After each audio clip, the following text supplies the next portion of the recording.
Um, I want to introduce Daisha today, our wonderful juror and curator for this year's New Texas Town exhibition. So Daisha is the founding director of Daisha Board Gallery, recognized by D Magazine as the best art gallery. I don't know about that. In 2022 and 2023. Yeah. She's also the founder of Black Sheep Art Culture, a nonprofit dedicated to supporting historically underrepresented artists through exhibitions, education, public art, residencies, and the annual Unwrapped Art Fair. Throughout her career, Daisha has curated more than 40 exhibitions and helped place works by local artists into the permanent collections of the Dallas Museum of Art, the African American Museum of Dallas, and numerous corporate collections. She's also a highly respected juror serving organizations, exhibitions across the country, including Dallas here in Dallas. So her contributions to the arts have been recognized with the Business Council of the Arts Obelisk Award, and she currently serves on the advisory board of the AT&T Performing Arts Center, as well as the board of the Oak Cliff Society of Fine Art. So, I want to also briefly discuss this exhibition and the really amazing standing it has had for 33 years. But I think we can give a short applause for Daisha to be here and to be our juror this year. So.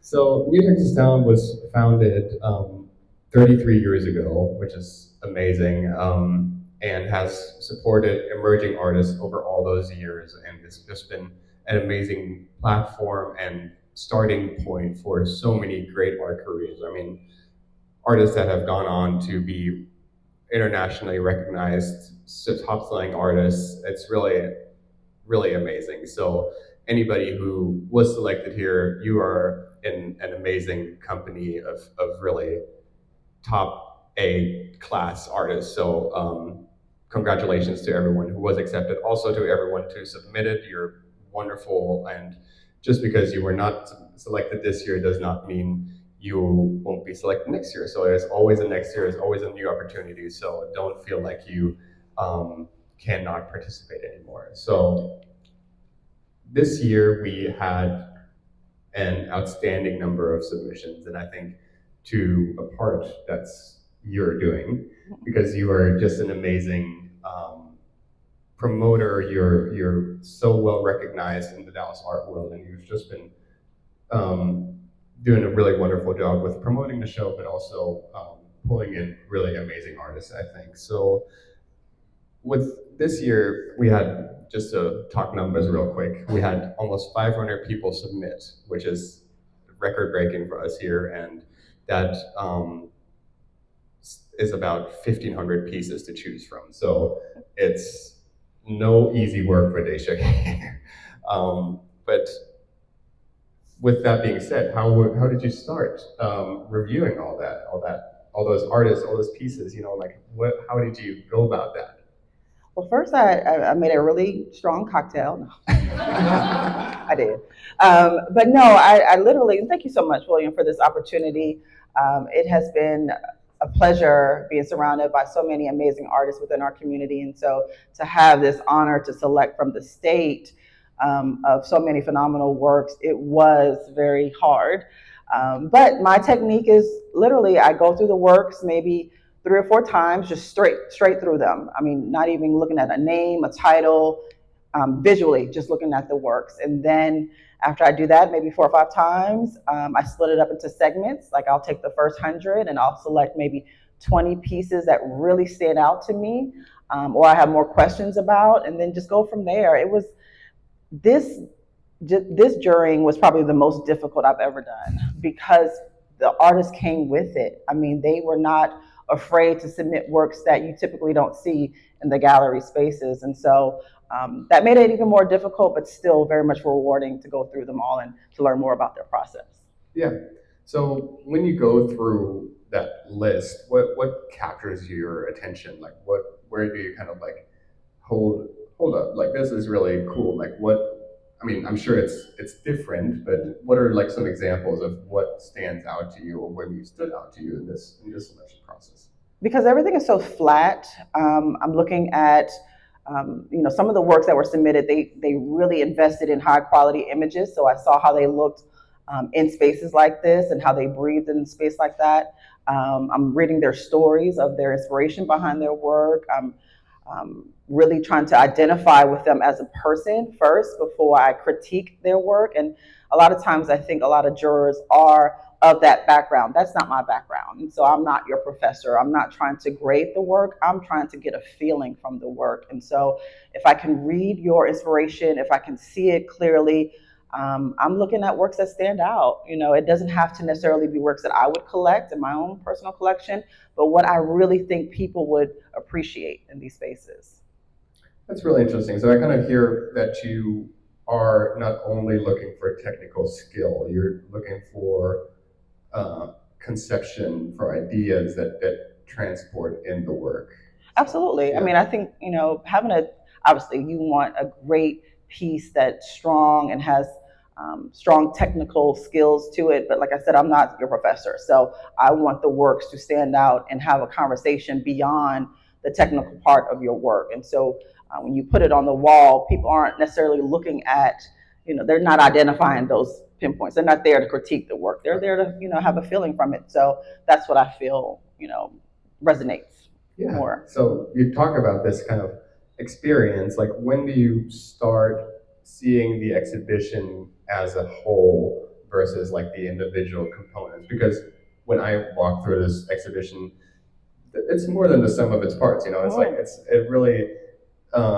I had that conversation yesterday. Like when you walk through the exhibition, you see sections, you see ideas kind of flowing, and they come together. So at what point do you start making those connections and really curate the whole of the exhibitions versus the individual works? Well, I like to, pull from my own, lived experiences, things that are nostalgic to me and my family or people that are around me. I pull from, what's currently going on in our society, what is really impacting these artists, what they are passionate about, what they're speaking about. And so those things tie in. A huge part of my curatorial practice is amplifying their cultural voice and their narrative. And so you have works that speak to not only their identity, but like just this intergenerational conversation between, their grandparents or their mothers, or not just their faces and their hands, but like this unit of community. And so I want to retell those stories. And it's important because right now, we're definitely living in a society where things are being erased in real time. And so to have that cohesiveness of storytelling throughout the works, I think is just very, you can't replace that. And so we have to, stand up for those things and advocate for the artists to be comfortable to tell their stories. Mm-hmm. So would you say that culture and belonging and identity are certain kind of recurring themes in this exhibition? Oh, absolutely, Yeah. 100%. Yeah. I mean, I wouldn't be here today if it wasn't for my community that, stood between the gap of me being the first Black gallerist in Dallas in over 40 years, right? And so I have to be that bridge for these artists, and I would hope you would want to do the same, just to give them the safe space to tell their stories, and not based off of the trends and what's selling, and because we compete with ourselves every day, and on social media we're constantly comparing ourselves to other artists. But if you give an artist the freedom and the permission to tell their story just so authentically, I think it translates, and people can empathize with that, and it almost humanizes things that they may have difficulty accepting. So yeah, I lead with that very much. Yeah. That's wonderful, and I think, as I said, that flow when you walk through the exhibition, you really have like conversations between pieces. It was really wonderful seeing you, place the work as well when everything was here, being part of that, creative process. It was really wonderful because I kind of had to, I usually don't do this. I usually don't, I usually place the work here in the gallery, so I had to be kind of like I came in here and I was like, look, hold up. No, it was a collaborative effort, but yes. Yeah, no, it was really wonderful to see because I had so many people remark how great the placement was, and seeing you, really create narratives from one end to the other. There's I feel like almost a religious or dedicated like religious corner. Like there's um, really a really wonderful painting here of these black men, embracing their religion, and there's some certain sorrows being dealt with, in the very front in this kind of side room where there's an interactive piece and a portrait standing, or I say standing, because as if there was a person there, being in shock at what gun violence might do in the United States. So there's all these themes which I really think you connected beautifully. So it was really wonderful to see that, and those dialogues between the works. So I want to kind of go towards common mistakes that maybe see not only here in this exhibition but generally. So what are some of the most common mistakes that artists make when submitting work to jury exhibitions? What are you kind of like, oh, please, please don't do this? Oh, I know it's a So if you have an opportunity to walk through, we only have one piece that has cows and horses and all the things. Like, I think when we're in Texas, we think livestock, we think landscapes, we think horses and cowboys, and all of those amazing works are beautiful, but I think you need to just dig deeper, just dig deeper in your presentation of your works and what you want your works to say. I think a lot of mistakes come from that FOMO, of other artists producing works that are selling. You see the sold signs, you see the red dots, and you try to emulate, their practice, and it's not you, it's not your voice. And I mean, I'm speaking to young artists and older artists. I think there is an identity crisis when it comes to what you want to say and what you feel will sell. And so if you can, navigate between those two concepts and understanding your business and your model and your practice and being disciplined and being confident, the sales will come.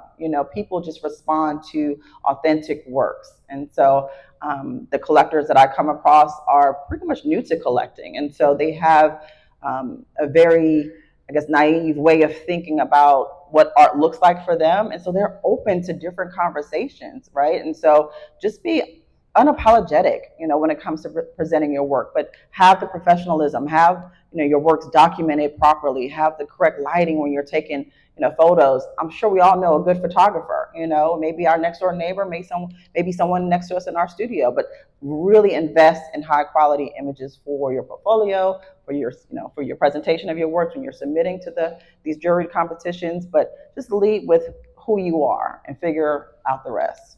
I think we have a great opportunity in Dallas where there's a lot of collectives here that kind of guide you through some of the business practices of a working artist. Go to those things, show up in those spaces, really dive deeper into your practice. This is business. Do you really believe people are going to invest thousands of dollars if you're not investing in yourself, right? And so know your craft from A to Z. Yeah, that's such a true point, and that's don't cut corners when you're wanting to be if you want to be taken seriously, like just take yourself seriously as well. So that's very true. So were there any pieces that were really excellent, like from looking at it from the other side, like pieces that were executed just beautifully but just didn't make it because it wasn't quite the right fit, or were there pieces where you're like, oh well, this is beautiful but it does not fit your idea of the show? Yes, there were. I wouldn't call them out and do that, but I think I selected works that I felt were the strongest works for the category and for the conversation I wanted to have in this space. It doesn't negate the talent that was in that extraordinary pool of artists that submitted over 600 or almost 600 submissions. It was intense, and so it was very, very difficult to narrow it down. But For this space at this time, I think these were the strongest works. And I'm so grateful for all of the artists who submitted and keep submitting, keep showing up in these spaces and advocating for yourself because someone is paying attention. Yeah. So when you so two last questions about the curation, and I think we'll kind of go towards maybe some advice for emerging artists as well, which you already have given great advice. But were there? How do you balance your personal taste when it comes to curation? You said these are the strongest works, but like there's a certain kind of taste that inevitably plays part in the curation of pieces, and how do you balance that to not, oh, this is just the Daisha Board, favorites, obviously we put you on the sign here and all that to get that, but where do you balance like curational ideas versus personal taste? Well, I love the fact that I have such a strong opinion about the works, but I'm looking more of what would a queer Black man in his mid-40s want in his home. I'm looking at what a very conservative white male who doesn't understand art would want in his home. I'm looking at what my daughter would want to collect, as a young woman. And so I'm not just thinking about myself in this opportunity. I'm really focused on how you visualize these pieces in your home. What stories and what peace and what joy can they bring? Or what, dynamic of understanding other demographics. Like I always have collectors come to me and ask, is it okay to collect Black contemporary art? Absolutely. There's no division between color for me. I love the fact that we can just be artists and have stories and tell our stories and people can respond to those stories. And so I try not to lead with just that idea that, this is what I want, this is what I would collect. No, I'm looking at other pockets of our society and how they envision their spaces. And what conversations they want to have, and have hard conversations. We don't just want to see the comfortable couch art. We don't want to see the things that are in Crate and Barrel and IKEA, right? We really want to spark conversation because, to me, that's how we, humanize one another, and that's how we can understand each other better. And so, when you have such a diverse community as we do here in Dallas, that's important to show a broad range of art from these communities. And so, yeah, I'm not just going to stick with what sells, what's comfortable. I wanted to, really push people's buttons, essentially. And it requires a great deal of empathy as well, like putting yourself in the shoes of, maybe a, rich banker, Yeah. or like, a maybe a person that, is less fortunate in their life, it's like, it requires a great deal of empathy, and I think you did a really good job. So, and even the pricing, sorry to cut you off, William, but even the pricing of the works too, I pay attention to that because not everyone is ready to drop, 10 racks on a painting in this society, in this moment right now. I mean, gas is real. And so the cost of living is expensive. And so when you're thinking about entry-level price points, I want you to see, works that start at $800, $500, but they're original works, and these artists pour their heart and their soul into these works to try and make a living, to take care of their families. And so I have that in my mind too when I look at the works. I don't want the most expensive pieces on the wall. I want works that are affordable. Yeah, that's wonderful too. And we give some guidance to artists as well. We think you might overprice yourself, and that's also part of what we do here is like we want to help the artists. We want to give them guidance. We want to build a platform to get them started into their artistic career. So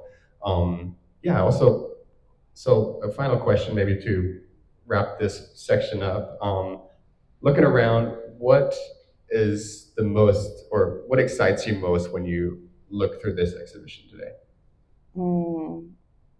I guess the opening was amazing to see. We had a mother-daughter that was selected. I had no idea it was a mother and daughter when I selected their pieces, and their works are two different works. One is right there, and she's a cancer survivor, and she was so thrilled to be on the same wall as her mom. And her stories were important for me, to hear at that moment. But I think that confidence of knowing who you are, where you are in this world. These artists have a great opportunity to collaborate and to learn from each other. We have artists that were in their 70s that are part of this show, and artists who just graduated from getting their MFA, and so you have a lot to learn. And I think if you take time to listen and to appreciate each other, you can go far. Build your own collectives. And we want the galleries to remain in business, right? But team up with each other. There's so much value in collaboration and communicating with one another to build your practice. And so don't be afraid of that. Competition, I think, is the root of evil sometimes. Like, don't follow into that trap of having to compete with one another. Collaborate, learn, and grow. Introduce yourself to curators and institutional people that you admire, because if that's where you want to go within your practice, you have to develop relationships with them. So you have to communicate. Well, hey, don't just send an email and spam them. Like, show up and talk and ask questions and ask for critiques. If you have collectors that have invested their hard-earned money into you, send them a thank you note. Just the smallest things that you can do to maintain positive relationships that will take you far. You never know, how much for one, they love your work. And so to share it with their colleagues and their friends and say, you are an amazing human being, but that takes effort, right? And so to remove yourself from like a transactional experience, move into a more communal experience.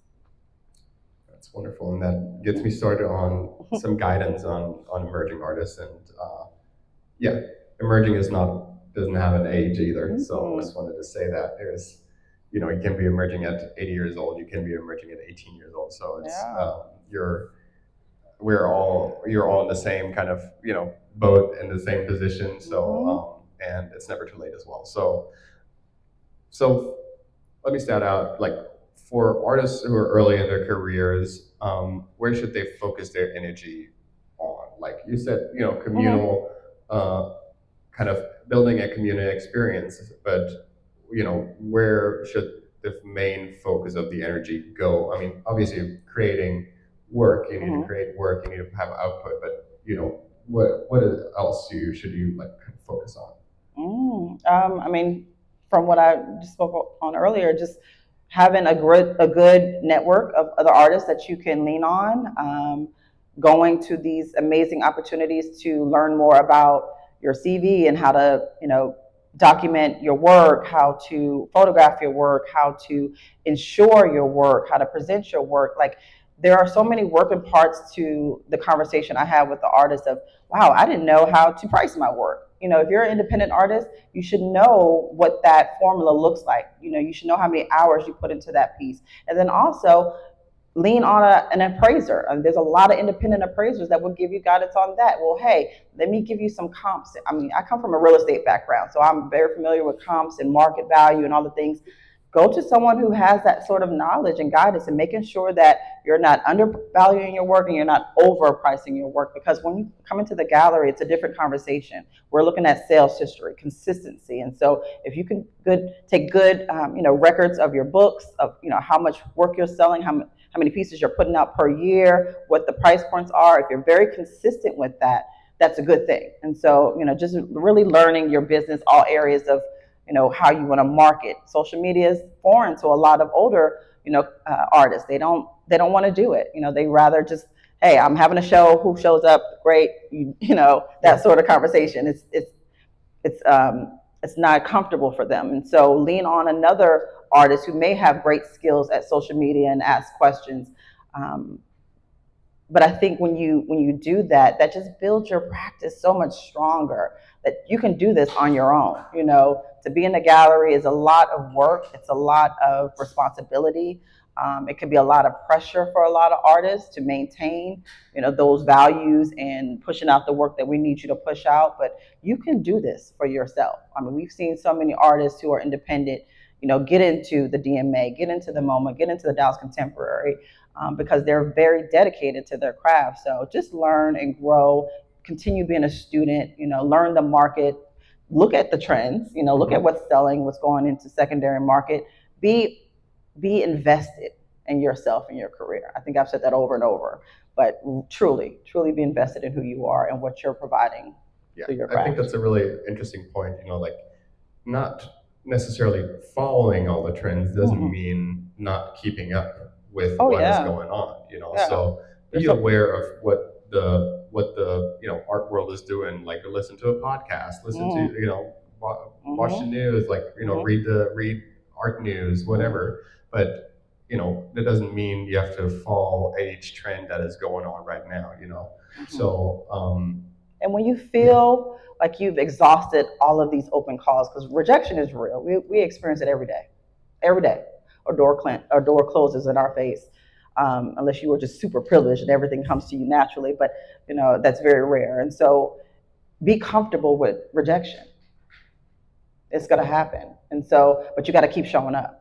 You got to keep working. If this is what you really want to do, you want to make a career out of this, you want to provide for your family, then you have to be able to invest. And part of that investment is doing the hard work. It's not just painting in your studio. It's actually learning other areas to make your Yeah. practice stronger.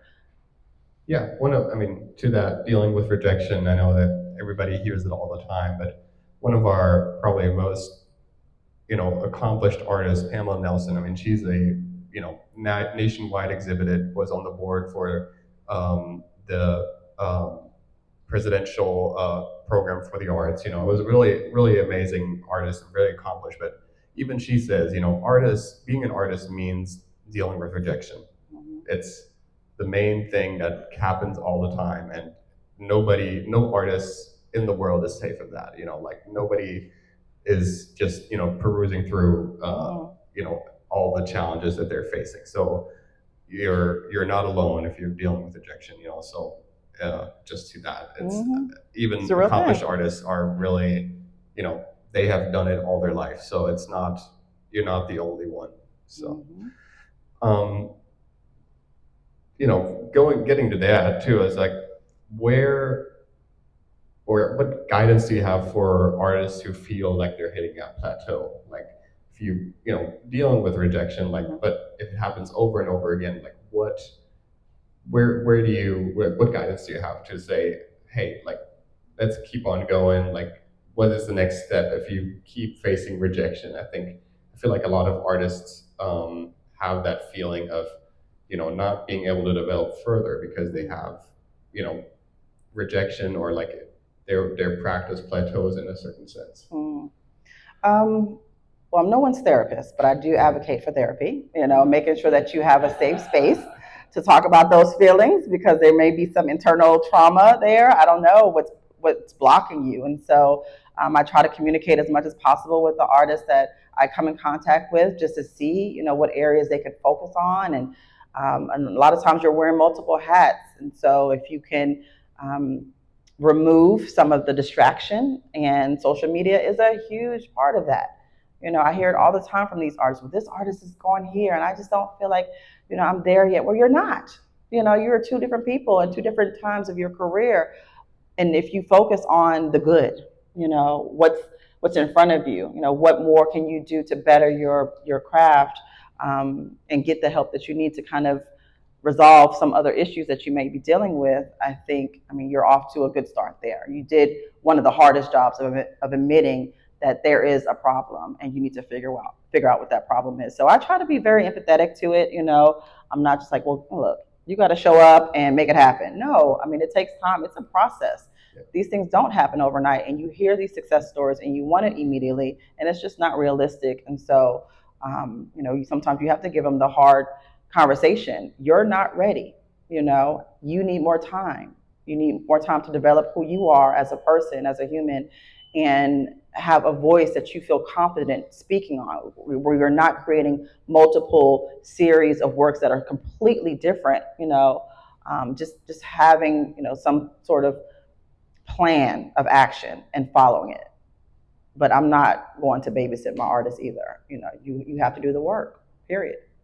Yeah, that's really interesting because you were mentioning, finding your own voice, like finding your own style. Like, what does that really mean? Like, is it for you, putting in the hours of just like grinding in the studio, like make it like creating your own style in a way, or is there certain tricks or, maybe, some techniques that, how do you find out who you are as an artist? What do you want to create? I think it takes time, to be able to dig deep to really uncover what you truly want to say through your work. And sometimes artists don't want to say anything; they just want to create, and um, they don't have the voice that will, set them apart from another artist. They just put it out there, and that's fine too. If you want to be that uh, unintentional maybe about your work, that's fine. But the ones who really want to create more conversation around a lasting impression of their work, you have to have a visual language. If your signature is not on the front, how can they identify your works? Well, it's because you have consistency. People take notice. Well, yes, that's a Gerald Bell right there. Like I can identify works because I've seen it done consistently throughout his approach, to how he wants his works presented. And so I don't have to look on the back. I don't have to look on the thumbnail. I can, identify that artist. And so I think we put a lot of emphasis on having a strong narrative, but it's really, if your work can stand on the wall, people can respond to it, and they'll know who that work belongs to without a question. So, but it takes time. We're all in different chapters of our lives, and so what you were creating in your 20s may not be what you're creating in your 40s. Just go off of what your lived experiences are and let it show through your work. Yeah. So I think I agree with you. Like time is a big investment that people, artists just need to make, need to continue staying with it.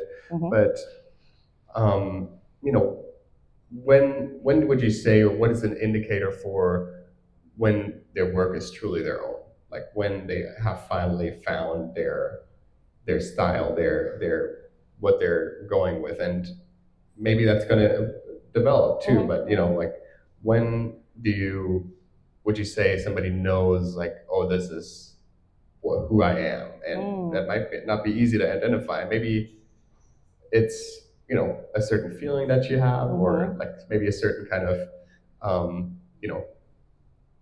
gravitating towards a certain style, or like what would you say there? I mean, I think the artist, their identity could be wrapped around so many different things.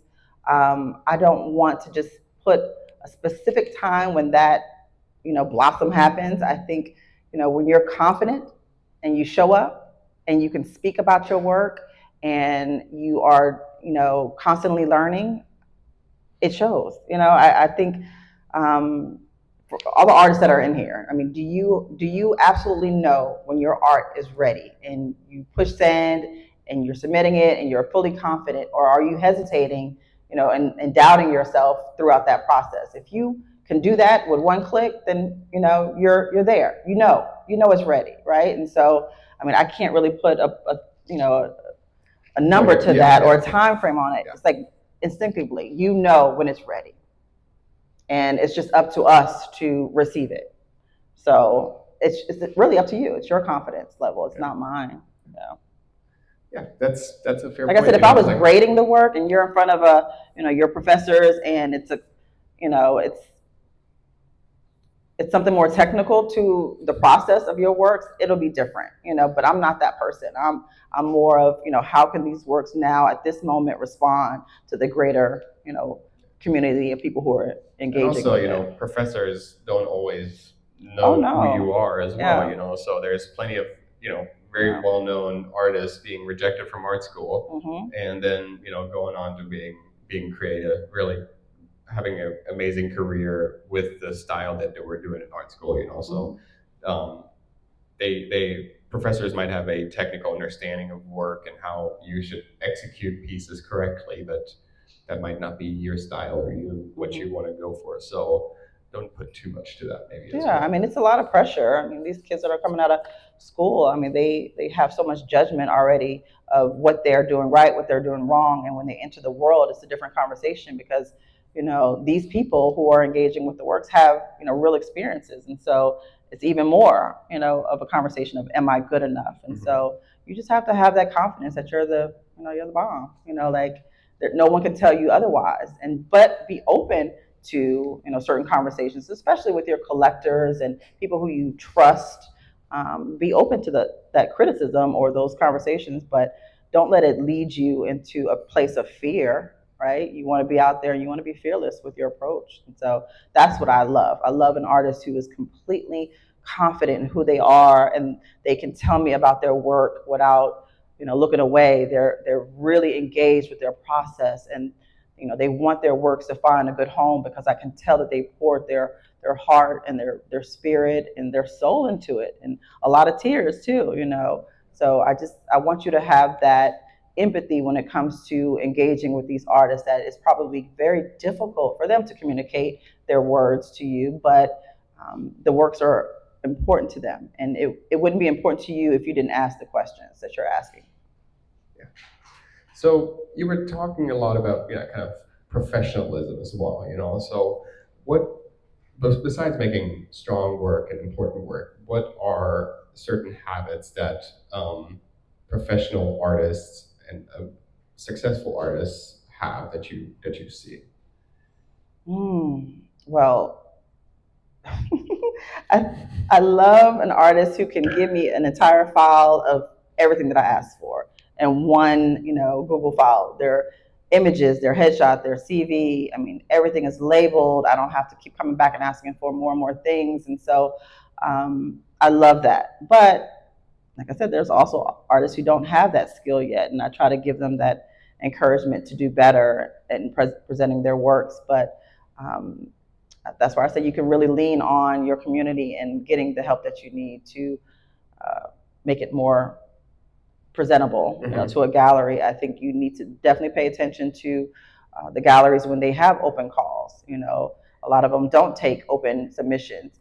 We don't want our inboxes flooded with 2 offs and 3 offs of work. We want a consistent conversation of how you propose this work to be valuable for us. And so if you can give us those things, then yeah, maybe we'll open that email and be like, okay, well, I'm gonna consider this artist because he took or she took or they took the initiative to really itemize down how they can be a strong artist for us, and or what voids you see within these gallery spaces. Because I've been in plenty of galleries who don't represent Black artists or queer artists. They have their own roster of artists that they're comfortable with, that their collectors are comfortable with. Challenge that narrative. I'm sure there's works here that you wouldn't typically have on your wall that did very well in engagement and sales. And so we have to think beyond what's typical of these spaces and really challenge these gallerists, the curators, the institutions that we pay our money to be at, and our tax dollars. And so we want to see a reflection of who we are as a society, not what Yeah.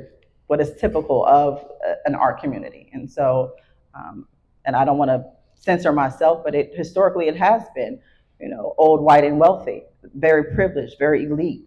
But you have collectors or new people that are new collectors that are engaging with art who don't look like that, who don't fit that narrative. Are they not important? Are their conversations not valuable? And so I love the fact that most of my collectors are brown and Black families collecting for the first time. Really setting an intention of how they want their legacy to live on, beyond them. What stories they can continually tell. And so when you have that sort of intent, I think that's it really changes and challenges who we are as a people. So there's a lot of responsibility when it comes to it, but just go in stages and make yourself better each day. Set a goal. Yeah. So I really love that how you're shifting the goalposts. You're not you're going away from that established as you said, old, white, and wealthy demographic to a more mixed and more diverse community, and really yeah. And I think as you said, what really for emerging artists especially, like building a community with all, I mean, it doesn't need to be all white rich collectors. It can also be rich brown collectors. Right, or right. everybody And make here, it just accessible. building your audience and engage with them, and as you said, write little thank you notes, little things that keep on, keep that community alive and to also be consistent with that. Mhm. I think that's the hardest thing to do for a lot of people, is that discipline and consistency um, in putting your work out there and being proud of it and continue working, even with rejection, just keep on going is really the essence, I think. So that's really important. So we kind of touched on artists maybe without gallery representation too. So how do you see the status of gallery representation, and how, where is there a certain time when an artist is ready for that, or is it just you may not ever be ready for it? Maybe you just go on your own. Like, what is your feeling about that? Well, I mean, personally, I've had three gallery spaces in the span of 5 years. My focus has always been to represent the underrepresented artists, which are BIPOC artists, Black, Indigenous persons of color, queer artists, which is all races, and artists with disabilities, and also women artists, because it's literally less than 5% of women artists that are shown regularly throughout Dallas, and not just Women's History Month. Like, we exist all day, every day. And so to have a space that focuses on those marginalized communities was important to me. And so from my point of view, to have a gallery that really embraces the diversity of our community was really important. Now, there's other galleries who may not feel the same way, and that's fine for them. But I think the larger conversation is, how can we be a sustainable practice? And so us being a sustainable practice is, we take on a lot of responsibility as gallerists, a lot of overhead, a lot of time away from our own families. I thought entering into this new chapter of my career, art is not my first love at all. My background is finance and real estate. I was an analyst for 20 years with a top corporation, a GSC here in Dallas, and got laid off. So this for me is more passion and purpose driven than anything, but we still want to profit, right? And so we have to be able to have a sustainable practice, work with artists who understand their practice, and really give them guidance that they receive, and not just take what we give and run to the next space thinking that the grass is greener over there. That's my personal experience, right? So it's loyalty, in these spaces of really being committed to your gallerists and the community that's shaping you and helping you grow, but also, like I said, not being confused of where you want to go further in your career. If your gallery isn't giving you that sort of guidance, then maybe it would be a better option to visit another gallery. Understand your contracts and what that looks like. You may have a non-compete within your contract, if you even have one. A lot of artists who I've come across in gallery spaces don't even have a contract, and they wonder why their works are being held for consignment or they're not getting paid.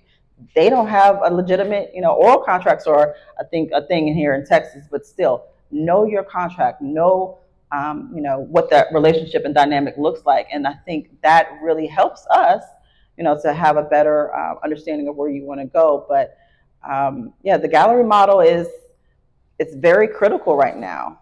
Overhead rents are high. We left our space in the 10 district because rents were going up to $10,000 a month, and it wasn't sustainable for me to operate a 7,000 square foot space when the sales were declining. But that's because of what was going on in our economy. And so you have to understand the market. You have to understand how to pivot. And so right now we're selling art in a non-traditional space.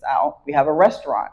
They were my partners when I did all of my gallery dinners in my gallery. And now we have a satellite space and a restaurant inside of my gallery off of Bishop, and it's doing phenomenally well. And people are really choosing to not just spend 15 seconds passing by a piece. They're sitting down, they're talking, they're disconnecting from their phones. They're looking at not only a beautiful culinary experience, but visually they're surrounded by art. And so, you have to sometimes think outside of the box. And it doesn't mean that the galleries won't be successful. It's just, how can we, create a different conversation around art, Yeah. and understanding the dynamic of people, I think, is important. Right. And I was actually having a conversation just before we started sitting down here and talking And I was talking to one of the artists in the exhibition here, and we were saying, or I was telling him that the traditional gallery model, is maybe outdated is the wrong word, but it does not is not the do all end all anymore. There's online representation where you can sell your work online. You can have wonderful spaces like your restaurant, atelier. It's called. I need to go still, but I heard it's really good. But it's the non-traditional art world is growing with more and more flexibility and diversity than um, ever before. Yeah. It's I mean, there's so many possibilities. I mean, I think some of the numbers here were, we are like maybe the top 10 or top 5 of multimillionaires in Dallas. Where are they? What's going on? Where are these people? But I mean, if you go to civic spaces and cultural centers and the theater and, just really opening up your eyes to different opportunities to engage with people, you'll see them, you'll find them, and they're curious. And so, I mean, become involved with Business Council for the Arts. That's a great opportunity to meet corporate entities that have budgets and they pay really quickly, and so you can have a great opportunity to exhibit your work in their lobby or be a part of their corporate collection. So, just not just be beholden to, what's in front of you, like really go deeper into, what's going on here in Dallas. We just have the Texas stock exchange that moved here. That's a lot of money coming to Dallas, right? And so think about really broadening those relationships downtown. They really invest in showing local artists, but don't do it for free. Show up with your proposal, show up with your rates, show up with, exactly what you are presenting, not only just how you're pricing your works, but, you want us to curate this space with it. This is the price. This is my fee. Don't just think that visibility and exposure is going to pay the bills, because it's not. And so you have to have a strong understanding of who you are, what you're delivering, and where you want to be, and be open to all these different possibilities out here. Absolutely, and that's another thing of taking yourself and your practice seriously. Don't just give it away. Then nobody will take you seriously if you are giving your work away. It's great to if you have a wonderful, like a one of a lifetime exposure moment. That's great, but it's not gonna pay your bills. So it's really important. I agree. So if an artist wants to be represented in a gallery, if they think, I need a gallery, I don't want to deal with the, dealings of, interacting with collectors, even though we said it's important regardless if you have a gallery or not. What do you think, what should they know before approaching a gallery? Well, I would know what the gallery stands for. What type of artists do they typically show? Hopefully you visited the gallery and met the gallery director and had a conversation with them, to get a better understanding of what they want or what's missing that you can help contribute to. Like I said, a strong body of work, not just one piece. We want to see a cohesiveness when it comes to what that looks like. How can you fill this space? Or if you have 5, 10 pieces that are readily available, ready to go, ready to hang, I think being confident, communicating, having all of these things in line can get you in the door.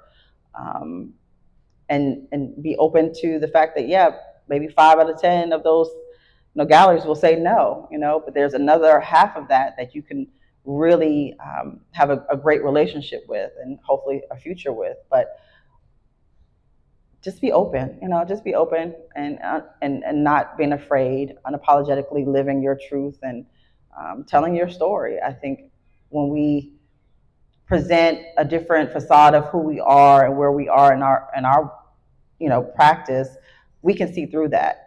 We don't see that you're ready, and so just come correct. Come ready to go. So yeah. That makes sense. It does. It does. Yeah. Being organized, but also being open to rejection, and also to different thoughts. Try to grow. Like if you are being rejected, like ask, hey, why? Like we're partners in this. Like I don't work for my artists. and I don't believe my artists work for me. We're partners, and I want you to understand my job and what I contribute, what my overhead looks like, so you can understand why I want my 50%. It's not because I don't want you to earn a living and I'm trying to take something that's yours. We have a very strong network of collectors, people who trust our judgment. And so if you can understand that first and not have the hesitation of saying, well, you know what, I made this work. Why do I have to pay them 50%? Well, because you don't understand what we contribute. And so I'm transparent about that, and I want you to understand that this is a risk for me, just like it's a risk for you. And so I want to be the first person that believes in you because I have to translate that to the buyer. I believe in this artist. I collected this artist before I even hung them on my walls. I was at their studio visits. I was talking to them. I didn't want to pay $100. I gave them $500, right? And so I want you to understand what that looks like from my perspective of being the professional in this space, but then also how we can make sure your career is going in the direction you want it to go. And so that's why I said it's going to take a lot of conversations and a lot of hits and misses for you to find that person. And there's going to be some times that you don't want to be with that person anymore, but just have the communication there. And I think that's why it's so important to seek out the right galleries, and don't just flood, send out your resume and your information to any gallery that you can think of, because a gallery who does not identify, or you cannot identify yourself with, the gallery will not be able to sell your work consistently and professionally for you.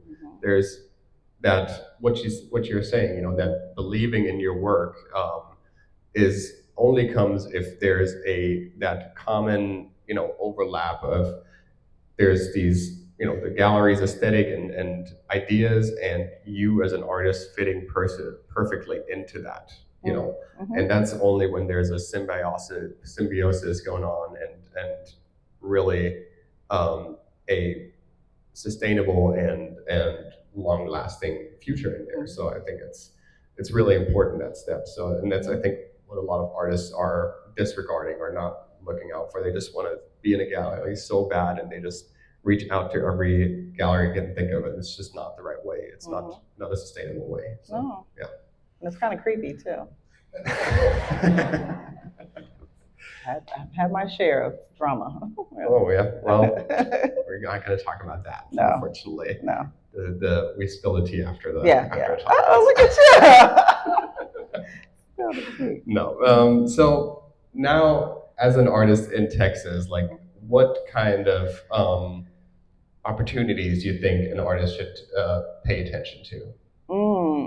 Well, I think you should pay attention to the politics, what's going on, and where money is going, and how it's being filtered or removed from spaces that can truly benefit from that. I think our duties as citizens is to be involved in that process, because we can't have these spaces that are going to be art-focused areas like the 10 district that has great subsidized studio space over there, but it's been bought out by a big developer in wherever. If you aren't aware of those things and you're not showing up to those meetings, you're forced out. Where can you practice? Where can you have a studio space that's affordable? And so I think having a connection to what's going on in our city and is your civic responsibility to see your practice go further. The city of Dallas is struggling right now. They removed a lot of programs and monies that were being allocated to a lot of these organizations, but there's a broader opportunity to get money. You just have to really have a group, maybe a collective of people who can do that research and find out how you can get these grants and these residency opportunities, because it is expensive to be able to travel and to go to these fairs like the Other Art Fair. I mean, right now we're going to the Harlem Fine Arts Show next week in the Hamptons. I cannot wait to go to the Hamptons.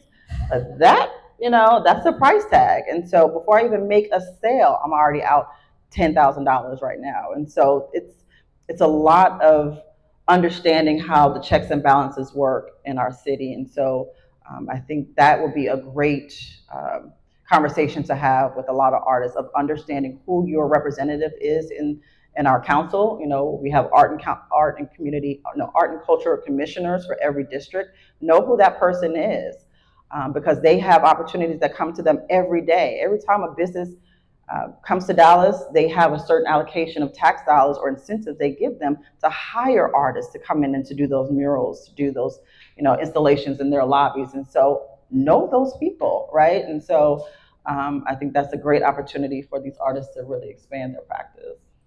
Yeah, I agree. Like there is potential, to just seek it out. Seek it. Yeah. Seek it. So, and that brings me to my final question.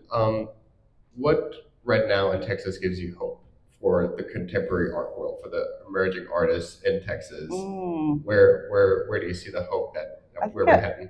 I think at one point people were telling them they couldn't mix their practice with fashion or like this culinary experience that we have. I think a lot of these artists are taking risks now. They're not just asking for permission anymore. They are showing up. They are establishing, collectives. There's a new the Dallas Asian American Museum. And I remember when she had that idea, when I met her at the studio at Cedars Union, she had an idea in her head. This is what I want to do, and she did it in 6 months. And she's getting an amazing funding and an amazing opportunity to really amplify Asian voices in Dallas. And so we're not just leaning on the museums to tell our stories. And so when you have a younger generation of artists who are unapologetic and they are doing the work and they're not taking no for an answer, then things are going to start changing here in Dallas. And I think we're already seeing it. And so I'm really proud of that. I'm proud of that movement. And I think we, not to toot my own horn, I think we had a lot to do with that. Because a lot of times we are afraid to step on toes. We don't want to be blackballed. We don't want to be ostracized. We want to have community and feel welcomed in these spaces. And we don't want to be too much. We are told all the time as women, you can't be too loud. You can't be too aggressive. You can't be, all these things. But I'm going to show up as myself, every day. That's who I am. That's the body that God gave me. And so if you have that confidence, then yeah, go for it. We only have one life to live and life is short. So do it. There you go. That's a wonderful finishing statement. So let's give it up for Daisha.